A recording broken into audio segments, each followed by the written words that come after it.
अगर आपका चंद्रमा 7वें स्थान पे विराजमान है तो आप ओरिएंटेड हो लोगों के बारे में सोचने के लिए। आप समाज सेवक हो चाहे ना हो, लेकिन आप लोगों के बारे में बहुत सोचोगे। आपका माइंड इसी बात से जुड़ा रहेगा कि लोग क्या कर रहे हैं, लोग किस तरीके से अपने चीज़ों को मैनेज कर रहे हैं, लोगों से रिलेटेड आपकी चीज़ें। अब 7वें स्थान का चंद्रमा ये डिपेंड करता है कि किस नक्षत्र में है। सपोज़ 7वें स्थान पे राशि आप ले लो एक्वेरियस, आपकी कुंभ राशि है 7वें स्थान पे, और आपका चंद्रमा शतभिषक नक्षत्र में है। शतभिषा नक्षत्र क्लोज्ड सर्किल होता है, बहुत ही ज़्यादा अंदर, मतलब बहुत ही ज़्यादा कंजर्वेटिव होता है। तो आपका माइंडसेट कंजर्वेटिव बन जाता है लोगों को लेके। आप लोगों को लेके बहुत ही ज़्यादा कंजर्वेटिव हो।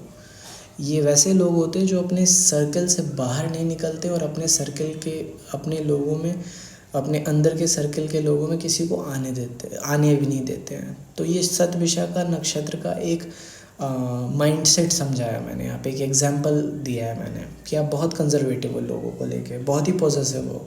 अगर आप किसी को भाई मानते हो तो वो भले आपका सगा ना हो, लेकिन आपके लिए वो आपके भाई जैसा हो जाता है।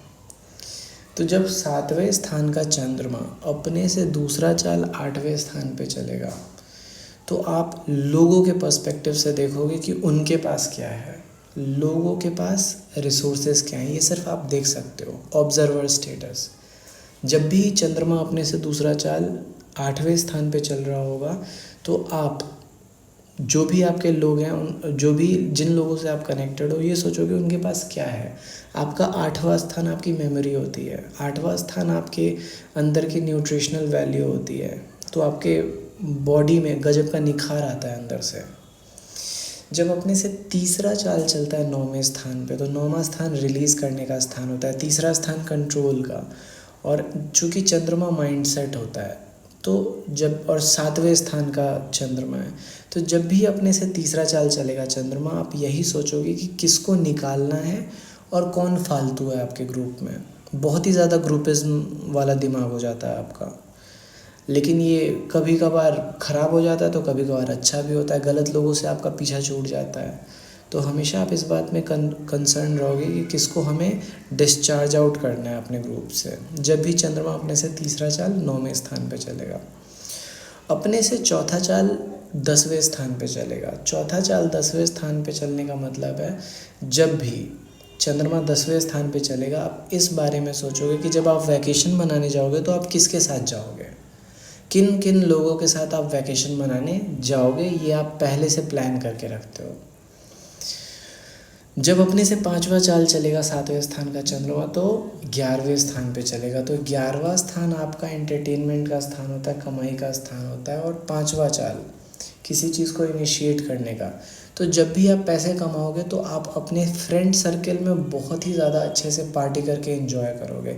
ये बहुत ही ज़्यादा एंटरटेन कर देता है लोगों को 7वें स्थान का चंद्रमा।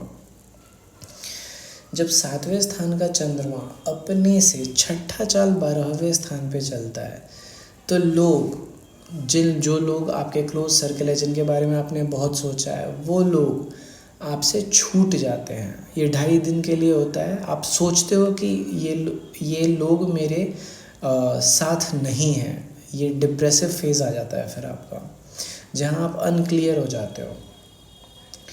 7वां चाल चलता है जब पहले स्थान पे, 7वें स्थान का चंद्रमा जब 7वां चाल पहले स्थान पे चलता है तो रिलेशन डेवलप कराता है।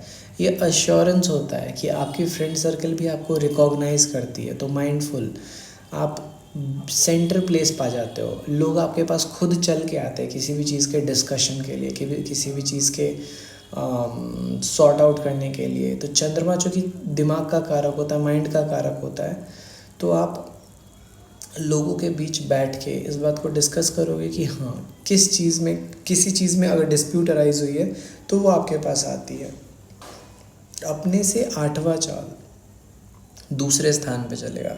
तो जब अपने से 8वां चाल दूसरे स्थान पे चलेगा तो चंद्रमा जो कि 7वां स्थान का है और 8वां चाल चल रहा है दूसरे स्थान पे। तो 8वां चाल जब चलता है कोई भी ग्रह, तो उस प्लेस को डिस्टर्ब कर देता है। तो आपका जो बैंक अकाउंट है वो लोगों की वजह से डिस्टर्ब हो जाता है। जब भी चंद्रमा अपने से 8वां चाल आपके दूसरे स्थान पे चलेगा, आपका बैंक अकाउंट डिस्टर्ब रहेगा, आपके रिसोर्सेज डिस्टर्ब रहेंगे। आपके घर में हो सकता है कोई आके बैठ जाए, हो सकता है कि आपका कोई दोस्त कोई लड़की वड़की के साथ भाग गया हो शादी वादी करने के लिए और फिर उसको सोसाइटी एक्सेप्ट नहीं कर रही, तो उस आपके घर आके बैठ जाए।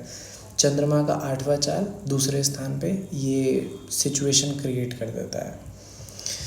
चंद्रमा का 9वां चाल तीसरे स्थान पे फिर रिलीज़ करता है कंट्रोल को। तो आप इस बारे में बहुत ही ज़्यादा माइंडफुल हो कि किस इंसान को मुझे अपने कंट्रोल में रखना है, किस इंसान को कंट्रोल में नहीं रखना है। अब by control I don't mean कि आप शासन करोगे, नो।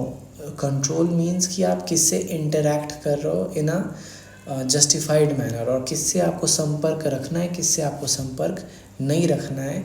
ये तब आप सोचोगे इस बारे में जिस समय चंद्रमा अपने से 9वां चाल तीसरे स्थान पे चलेगा। चंद्रमा अपने से 10वां चाल हमेशा आपके चौथे स्थान पे चलेगा। तो 10वां चाल अंत कर देता है किसी भी चीज़ का, परिवार का, पढ़ाई लिखाई का। तो आपको पढ़ाई लिखाई में मन नहीं लगता है। जब भी चंद्रमा अपने से 10वां चाल चौथे स्थान पे चलेगा, आप पढ़ाई लिखाई छोड़ दोगे, घर को छोड़ दोगे, या फिर घर में बहुत रेस्ट करोगे। क्यों? क्योंकि चंद्रमा अपने से 10वां चाल का मतलब है रेस्ट करना। आप रेस्ट कर रहे हो, आप दिमाग को यूज़ नहीं कर रहे हो। जब अपने से 11वां चाल चलेगा 5वें स्थान पे, तो चूँकि लोग 7वां स्थान लोगों का स्थान होता है, तो लोगों के साथ आप किस तरीके से एंजॉय कर सकते हो इस बारे में सोचोगे आप। हो सकता है कहीं आप वाटर पार्क चले गए, कहीं आप पिकनिक पे चले गए, कहीं आप वाटरफॉल में चले गए, या फिर बलून राइडिंग कर ली, या हॉर्स राइडिंग कर ली, या फिर तो ये सब प्लानिंग करोगे कि इस आदमी के साथ यहाँ जाके इस तरीके से मुझे वैकेशन स्पेंड करना है या फिर पार्टी करनी है। जब भी चंद्रमा अपने से 11वां चाल 5वें स्थान पे चलेगा, और जब 12वां चाल 6ठे स्थान पे चलेगा, तो ये बहुत ही विवादित स्थिति बना देता है। जो भी लोग हैं आपके आसपास, आपके सर्कल में, जब भी चंद्रमा 6ठे स्थान पे चलेगा तो अपने से 12वां चलेगा। 12वां का मतलब फिर अंत होता है, लोगों को हटाने का, लोगों को रिमूव करने का। तो आप हमेशा इस बारे में सोचोगे कि कोई आपको कैसे छोड़ के जा सकता है काम के वजह से। मतलब अगर किसी आदमी का कोई काम लग गया तो वो आपको छोड़ के चला जाएगा। इस बारे में आप बहुत ही ज़्यादा, इस बात को लेके आप बहुत ही ज़्यादा फियरफुल हो, डरते हो इस बात को लेके। 12वां स्थान वो स्थान होता है जहाँ हमारा कंट्रोल, परसेप्शन सब लूज़ हो जाता है। तो अपने से 12वां चलने का मतलब आप अपने माइंड को रेस्ट, मतलब लूज़ कर देते हो, फियरफुल हो आप इस चीज़ को लेके कि कोई आपको, जो भी आपने सर्कल क्रिएट की है, ये लोग सब के सब आपको छोड़ के चले जाएंगे अपने वर्क के लिए। वर्क के लिए क्यों? क्योंकि 6ठा स्थान है। कौन जा रहे हैं? तो 7वें स्थान का चंद्रमा। जो भी लोग हैं, जो भी रिलेशंस आपने डेवलप किए हैं, कैसे क्यों छोड़ के जा रहे हैं? क्योंकि 12वां चाल है तो वो जाएंगे। तो इस बात को लेके आप बहुत ही फियरफुल हो। तो चंद्रमा 12वें स्थान पे आपको सिर्फ और सिर्फ ओरिएंट करता है किसी पर्टिकुलर वे में सोचने के लिए। तो इसका ये मतलब नहीं हो जाता है कि आप किसी तरीके के, आप रेस्ट ऑफ द प्लैनेट्स को देखो तो कंजंक्शंस भी होते हैं। सैटर्न का ट्रांजिट, जुपिटर का ट्रांजिट, हर टाइप के ट्रांजिट्स देखने होते हैं। अगर नेटल मून पे, जो कुंडली में चंद्रमा है आपके, उस पे अगर बृहस्पति चल गया तो वो बहुत ही ज़्यादा एंटरटेनिंग पीरियड हो जाता है। हालांकि जुपिटर और मून एक दूसरे को देखना पसंद नहीं करते, लेकिन वो बहुत ज़्यादा एंटरटेनिंग टाइम पीरियड होता है, जो कि मैं कंजंक्शन के वीडियोस में बताऊंगा। So this is my analysis on moon in 7th house. For more stay tuned, subscribe.